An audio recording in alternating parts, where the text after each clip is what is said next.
Magandang umaga mga ka-vlogger. So ito na naman ako guys. So magbabiyahe na naman tayo guys dahil susunduin ko na naman ang aking pamangkin sa kanyang trabaho. So dyan lang pala guys siya sa may Southville. So dyan po lang siya guys susunduin sa may gasolinahan.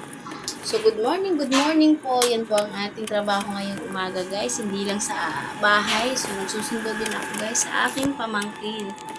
So, madali lang naman guys. So, medyo malapit-lapit lang naman konti yan dito sa aming barangay. So, naka-e-bike ako guys. So, e-bike pa lang ng aking mother ang aking gamit. So, good morning! So, ayan guys. Malapit na tayo guys. So, good morning, good morning. Ayan, malapit na ako sa aking pamangkin. So, ayan. Ayan na po siya. Ayan. So, sasakay na siya guys.